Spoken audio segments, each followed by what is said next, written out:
There is a plant growing through the cracks in your sidewalk right now that can fight drug-resistant bacteria better than some prescription antibiotics. Not in theory. It has been healing infections for thousands of years, saved lives across 4 continents, and in 2018, scientists discovered its leaf extracts outperformed chlorhexidine, the gold standard hospital disinfectant. The pharmaceutical industry has spent decades making sure it stays classified as a weed. In 1950, Alexander Fleming stood before the Nobel Prize Committee with a warning. The man who discovered penicillin told the world that bacteria would eventually outsmart our antibiotics. He was right. By 2024, more than 1 million people die each year from infections that antibiotics can no longer cure.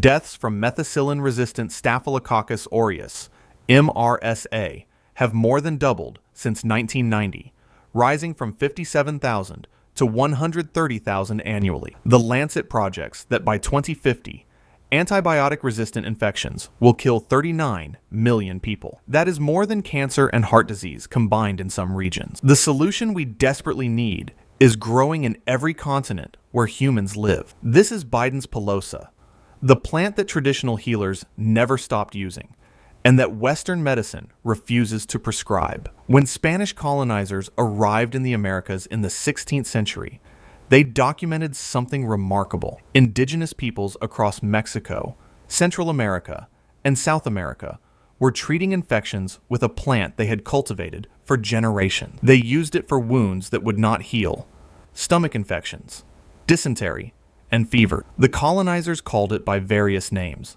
achatila, mozote, amor seco. The indigenous peoples had their own names, passed down through centuries of use. Across the Pacific, Chinese healers had been using the same plant since at least the 7th century. They called it Xian Feng Cao. Traditional Chinese medical texts describe it as a remedy for clearing heat and removing toxins. They prescribed it for enteritis, bacterial dysentery, pharyngitis, and infected wounds. In Japan, it became the primary ingredient in Kampo tea, a traditional medicine still used today for inflammatory skin conditions. In Africa, the plant appeared in traditional medicine systems across the continent. In Uganda, the Bafumbira people applied fresh leaves directly to open wounds and called it inyabalasanya. South African healers used it for headaches, kidney problems, malaria, and as an antidote to poison. In Vietnam during the war, soldiers adopted it as a food source and medicine, leading to its local name, the soldier vegetable. In Kenya,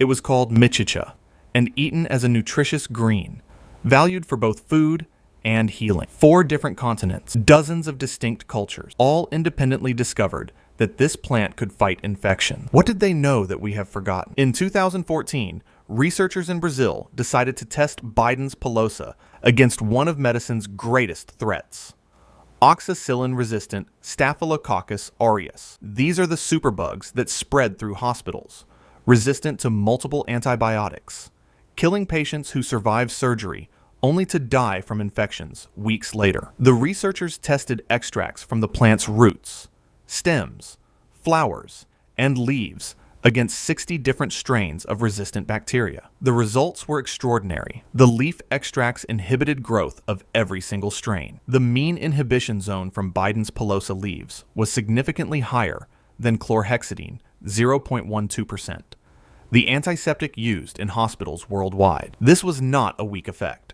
This was a plant extract outperforming pharmaceutical-grade disinfectants against bacteria that kill over 100,000 people each year. Other studies followed. In 2018, researchers tested Biden's Pelosa against waterborne bacteria that cause diarrhea, one of the leading causes of death in developing countries. All bacterial species tested were sensitive to different extracts of the plant. The antibacterial activity ranged from strong to exceptional, with minimum inhibitory concentrations between 0.6 and 10 milligrams per milliliter. These are concentrations that actually work in real-world application. A 2021 study examined Biden's Pelosa against sexually transmitted infection bacteria. The dichloromethane extract showed significant activity against Neisseria gonorrhoeae, the bacterium that causes gonorrhea, and Gardnerella vaginalis. Multiple extracts were effective against Candida albicans, the fungus responsible for persistent yeast infection. Another study tested it against aquatic bacteria that devastate fish farms: Aeromonas hydrophylla,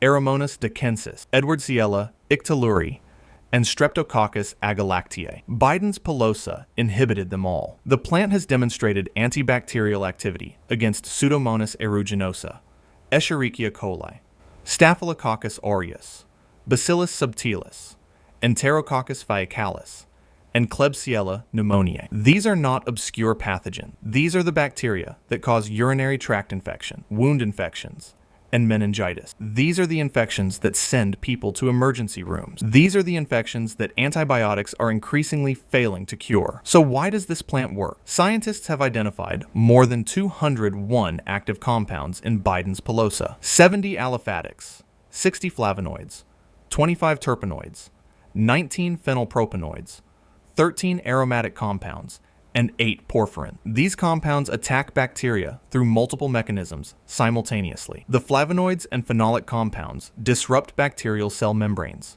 causing them to leak and collapse. They inhibit cyclooxygenase, the enzyme pathway that leads to inflammation. They interfere with quorum sensing, the communication system bacteria use to coordinate infections and form protective biofilm. They bind to bacterial DNA, preventing replication. They inhibit the enzymes bacteria need for energy production and protein synthesis. The polyacetylenes in Biden's pilosa are particularly fascinating. These compounds strongly absorb ultraviolet light and become activated by sun exposure. This makes them especially effective for topical applications. When applied to infected wounds and exposed to sunlight, the polyacetylenes become more potent, killing bacteria, yeast, and even insect larvae. This is why traditional healers across multiple continents independently discovered that fresh Biden's pilosa, leaves applied to wounds and left exposed to air-healed infections faster than wounds treated any other way. Studies have confirmed this traditional knowledge. A 2017 study showed that Biden's pilosa extract demonstrated antibacterial activity against E. coli with an 18.2 millimeter inhibition zone at 10 milligrams per milliliter, compared to standard ampicillin at 30 micrograms per milliliter. The plant was competitive with pharmaceutical antibiotic. In 2016, researchers tested whether Biden's pilosa extracts could preserve meat.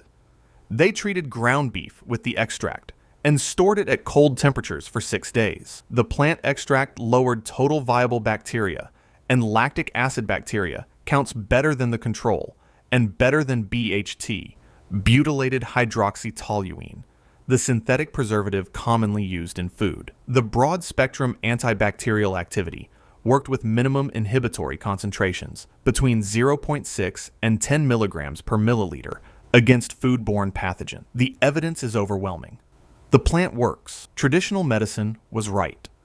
So why is Biden's pilosa not prescribed alongside or instead of failing antibiotics? The answer begins with patents. You cannot patent a plant that has been growing wild for thousands of years. You cannot patent traditional knowledge used by indigenous peoples across 4 continents. You cannot create a synthetic analog that works better than the whole plant extract when the plant already contains 201 bioactive compounds working synergistically. Pharmaceutical companies invest hundreds of millions of dollars developing new antibiotics. Between 1960 and 1980, the industry experienced a golden period, producing numerous new antimicrobials. After 1980, development significantly declined as companies shifted focus toward more profitable drug categories. Chronic disease medications, taken daily for life, generate far more revenue than antibiotic, taken for 7 to 14 days. According to industry analysts,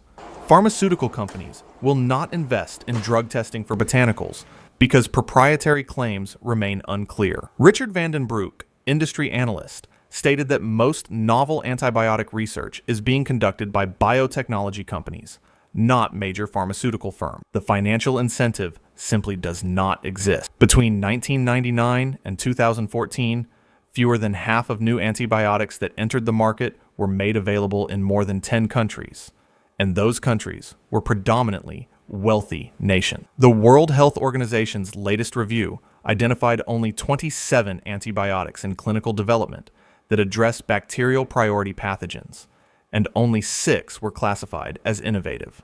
The clinical pipeline is nearly dry. We face an antibiotics pipeline and access crisis, while a plant with proven broad-spectrum antibacterial activity grows wild in every temperate and tropical region on Earth. There are other barriers beyond patents. Clinical trials for botanical medicines are expensive and complex. Biden's Pilosa contains multiple active compounds that vary based on growing conditions, harvest timing, and extraction method. Standardization is challenging. What works in a laboratory may not scale to commercial production. Pharmaceutical-grade extracts require controlled cultivation, standardized extraction protocols, rigorous testing, and regulatory approval. All of this costs money, with no guarantee of exclusive rights at the end.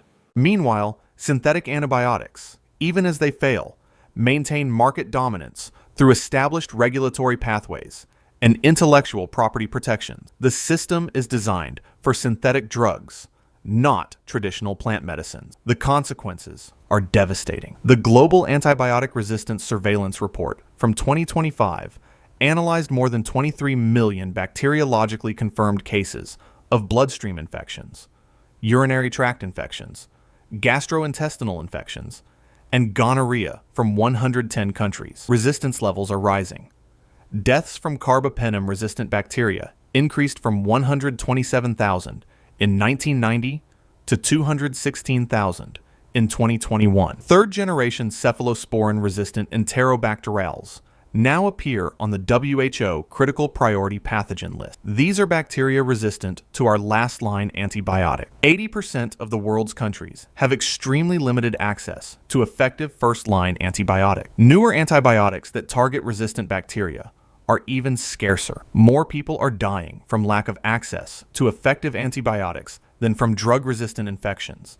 And this lack of access accelerates the rise and spread of resistance. If current trends continue, antibiotic-resistant infections will cause 169 million deaths between 2025 and 2050. The Lancet estimates that improving access to antibiotics, including alternative treatments, could prevent more than 50 million of those deaths. Biden's Pilosa represents exactly the kind of accessible, affordable, broad-spectrum antimicrobial that could save millions of lives, especially in low and middle-income countries where the plant already grows abundantly. Half the world never stopped using Biden's Pilosa. In China, it remains a mainstream herb in traditional medicine, collected and used by people to treat common ailments. In Mexico, young leaves and flowers are used for stomach disorders, hemorrhoids, and diabetes. In Africa, it continues as both food and medicine, valued for treating infections,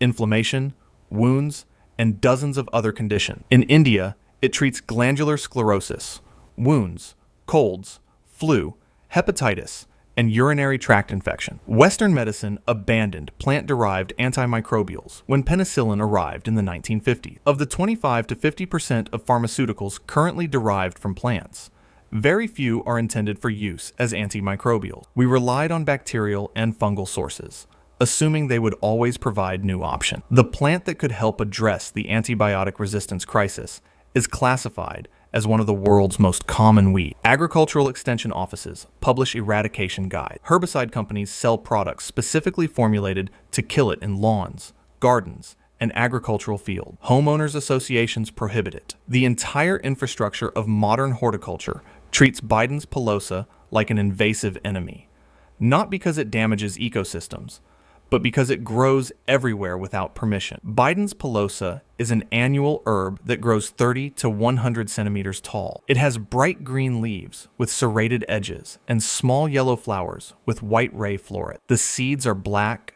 thin, and equipped with barbed bristles that attach to clothing and animal fur, one of nature's most effective seed dispersal mechanisms. This is why it has spread globally, why it appears in driveways and gardens and vacant lots across every inhabited continent. It grows in disturbed soil, agricultural fields, and urban waste areas. It tolerates a wide range of conditions and produces hundreds of seeds per plant. It is extraordinarily difficult to eliminate once established. These characteristics that make it a successful weed also make it an accessible medicine.